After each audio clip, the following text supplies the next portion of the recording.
મિત્રો, ફરી એકવાર આપણે સામાજિક વિચારકોમાં ચર્ચા માટે અહીંયા ભેગા થયા છીએ.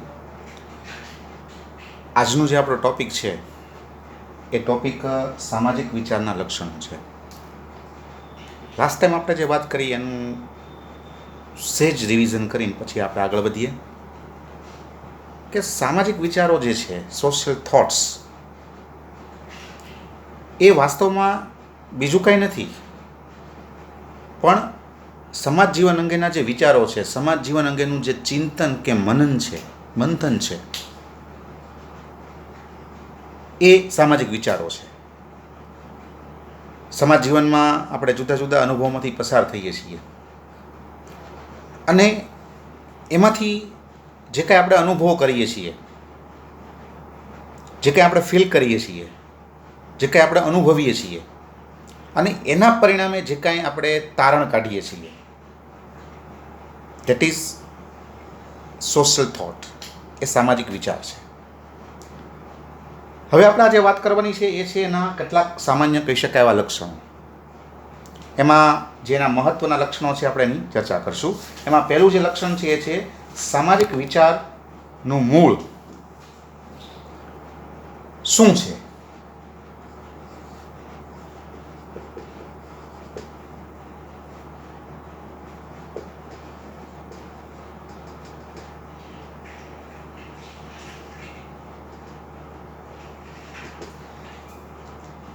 હવે અહીંયા જે ખાલી જગ્યા મેં રાખી છે એ તમારા વિચારવા માટે મેં રાખી છે કે સામાજિક વિચારો જે છે એ ક્યાંથી ઊભા થાય છે, ક્યારે ઊભા થાય છે, એનું મૂળ ક્યાં છે. તમારી સામે મેં એટલા માટે મેં અહીંયા ખાલી જગ્યા રાખી છે કે આપણે ક્યારે વિચારીએ છીએ, આપણા મનમાં ક્યારે વિચાર આવે છે, આપણે ક્યારે ચિંતન કરીએ છીએ, આપણે ક્યારે નિષ્કર્ષ કાઢીએ છીએ, ક્યારે આપણે સાર કાઢીએ છીએ. તો સામાન્ય શબ્દોમાં સામાજિક વિચારનું મૂળ અહીંયા મેં શોર્ટમાં લખેલું છે, સામાજિક વિચારનું મૂળ ક્યાં છે. હવે તમને સીધી સાદી વાત કરીએ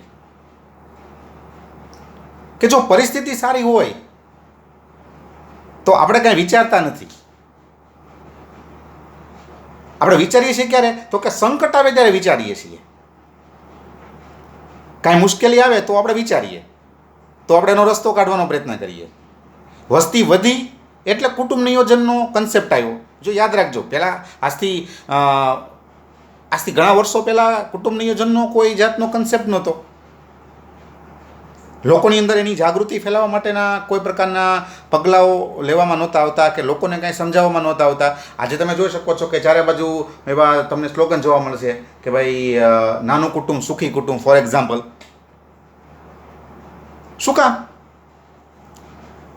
નાનું કુટુંબ સુખી કુટુંબ એ નાનું એવું સ્લોગન નથી. It is not just a sentence or not just a simple slogan, but it is one kind of the social thought of the modern age. સામાજિક વિચાર છે એક પ્રકારનો. અને એ વિચાર આવ્યો ક્યાંથી? અચાનક તો આવ્યો નથી. તો વસ્તી વધી એટલે શું થયું? તો કે સંકટ ઊભું થયું. બધા પ્રશ્નો શરૂ થઈ ગયા. રોજગારીનો પ્રશ્ન પહેલા નહોતો, હવે ચાલુ થઈ ગયો. પહેલા રિસોર્સિસના પ્રશ્નો નહોતા, આજે રિસોર્સિસના પ્રશ્નો છે. સંસાધનો આજે ઓછા પડે છે. તો સંકટ આવ્યું એટલે માણસે વિચાર્યું કે ભાઈ આનો ઉપાય શું? વસ્તી વધારો જે છે એને કંટ્રોલ કે એને નિયંત્રણમાં કરવા માટેનો રસ્તો શું? તો આવ્યું ભાઈ કુટુંબ નિયોજન. પહેલાં આવ્યું નાનું કુટુંબ સુખી કુટુંબ, પછી આવ્યું અમે બે અમારા બે. હવેનો મોડર્ન કન્સેપ્ટ એ છે અમે બે અમારું એક. જો આ બધા સામાજિક વિચારો જ છે. Already they are social thoughts. અને સંકટ જ્યારે ઊભું થાય છે ત્યારે આપણે વિચારીએ છીએ. સંકટ ઊભું થતું નથી તો આપણે વિચારતા નથી. કાંઈક પ્રશ્ન આવે તો આપણે વિચારીએ છીએ. એટલે સામાજિક વિચારનું મૂળ શું છે? તો કે સંકટકાળની પરિસ્થિતિ.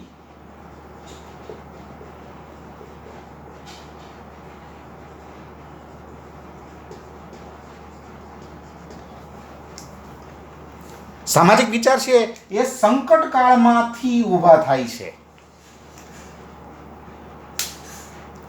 મહાત્મા ગાંધી જે હતા એણે ભારતની અંદર આઝાદી માટેનું ફક્ત કામ નથી કર્યું,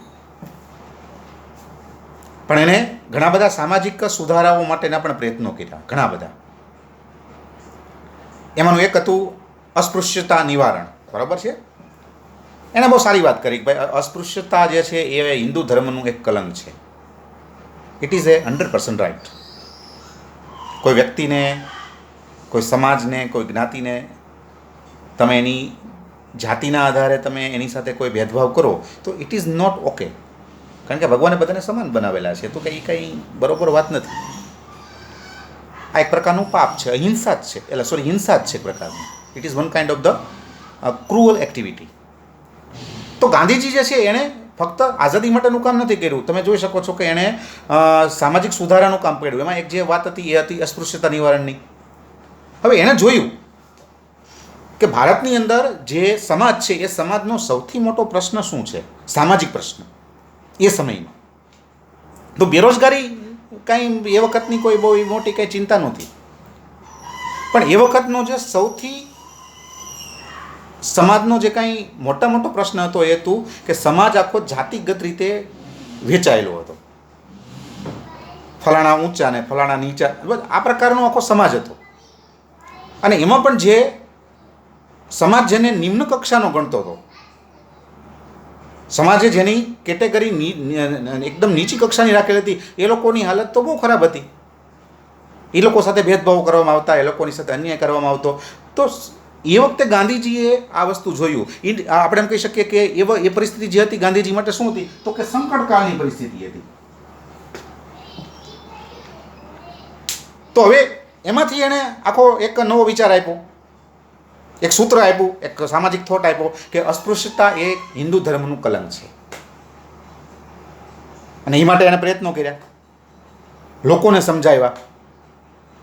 સમાજના જે ઉચ્ચ વર્ગના લોકો હતા, સમાજ જેને ઉચ્ચ વર્ગનો ગણતો હતો, સમાજના જે આગળ પડતા લોકો હતા, એને આ વસ્તુ સમજાવીને કે ભાઈ આ વસ્તુ દૂર કરવાની છે. આપણા સમાજમાંથી આ વસ્તુ દૂર થશે તો આપણો સમાજ સારો બનશે. આપણે આઝાદી મેળવીને કાંઈ ફક્ત આઝાદી મેળવવાથી કંઈ ફાયદો થવાનો નથી, પણ આપણે આ બધી બાબતોને પણ ઉકેલવી પડશે જ. અને એમાં જે સમાજના આગે પડતા કહી શકાય એવા જે આગેવાનો છે એને જ ભાગ ભજવવો પડશે. એને જ તે જે સમાજના જે નીચા વર્ગના લોકો છે, બરાબર છે, એની માટે કંઈક પ્રયત્નો કરવા પડશે. તો એને જે સૂત્ર આપ્યું એ સૂત્ર one kind of the social thought, એ પ્રકારનો સામાજિક વિચાર તમે કહી શકો કે અસ્પૃશ્યતા એ હિન્દુ ધર્મનું કલંક છે. એને સંકટ જોયું, એની માટે એ સંકટકાળની પરિસ્થિતિ હતી, માટે એણે આ પ્રકારનો આખો કન્સેપ્ટ, આ પ્રકારનો આખો વિચાર, આ પ્રકારનું સ્લોગન, આ પ્રકારનું સૂત્ર એ સમાજમાં વહેતું કર્યું. તો તમે જોઈ શકો છો કે સામાજિક વિચાર એ ક્યારે ઊભા થાય છે, ક્યારે આવે છે, ક્યારે આપણે સમાજ અંગે, અથવા હું તો ત્યાં સુધી કહું છું કે આપણે ક્યારેક કોઈ બાબત ઉપર વિચાર કરીએ છીએ કે જ્યારે આપણે સંકટકાળની પરિસ્થિતિનો સામનો કરીએ છીએ ત્યારે. સામાન્ય સંજોગોમાં આપણે વિચારતા નથી.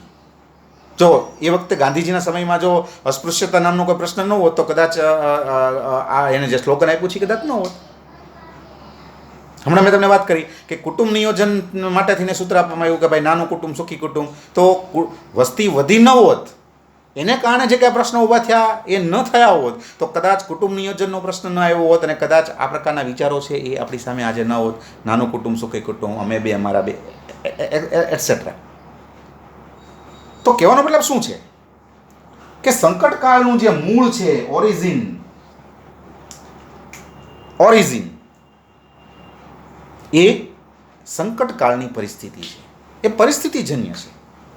પરિસ્થિતિ આપણને વિચારતા કરી મૂકે છે કે ભાઈ આમ કેમ, આનું શું. પરિસ્થિતિ યાદ રાખજો, આપણે જાતે વિચારતા નથી. આપણે જાતે વિચારતા નથી, આપણને પરિસ્થિતિ વિચારતા કરે છે. પરિસ્થિતિ આપણને વિચારતા કરે છે અને આપણે પરિસ્થિતિ જે છે એને આપણે અહીંયા આધારે આપણે વિચારીએ છીએ. તો સંકટકાળની જે પરિસ્થિતિ છે એ સામાજિક વિચારોનું મૂળ છે.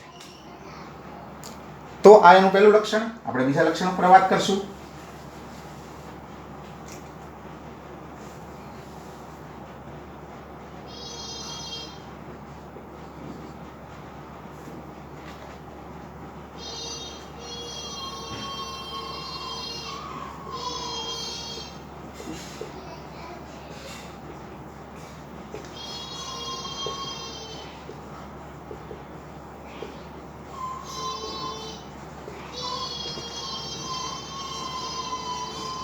સામાજિક વિચાર જે છે એનો પ્રારંભ ક્યાંથી થાય છે? તો કે તમે નિરીક્ષણ કરતા જાઓ છો,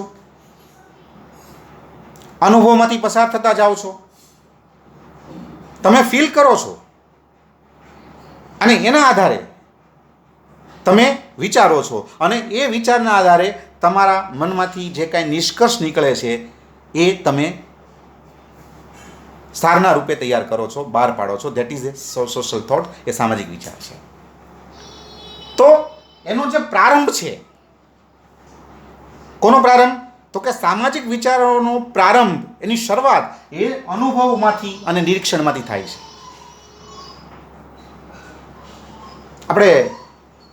આપણે જોઈએ છીએ કે ભાઈ કન્યા કેળવણી છે એ આપવી જોઈએ, છોકરીઓને વધુમાં વધુ ભણાવવી જોઈએ. છોકરીઓ છે એને તમે વધુને વધુ ભણાવશો તો એનો વિકાસ થશે, એના મા બાપ છે એનું પણ નામ રોશન થશે, એ જ્યાં સાસરે જશે ત્યાં એને પણ જેને કહી શકાય કે એને પણ સહારો અથવા આધાર મળશે અથવા એને પણ ફાયદો થશે. તો આવું આપણે નિરીક્ષણ કરીએ છીએ અને એ નિરીક્ષણમાંથી પછી આપણે વિચારીએ છીએ કે ભાઈ કન્યા કેળવણી એ આજનો સૌથી અગત્યનો કહી શકાય એવો મુદ્દો છે. કન્યા કેળવણી ખૂબ જ મહત્ત્વની છે. It is too much important. અને પરિણામે આપણે કેવું સૂત્ર આપીએ છીએ? તો કે શિક્ષિત મુલગી પ્રગતિ જાલી. મેં ગયા વખતે વાત કરી મરાઠીની એક સ્લોગન છે મરાઠીમાં. તમે મહારાષ્ટ્રમાં જાઓ તમને આ ક્યાંક જોવા મળે.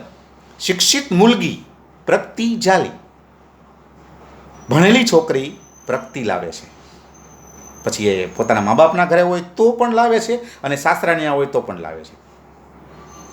તો આપણે નિરીક્ષણ કર્યું, આપણે અનુભવ કર્યો અને એમાંથી આ પ્રકારના વિચારો આપણને પ્રાપ્ત થયા કે ભાઈ છોકરીઓને ભણાવવી પડશે.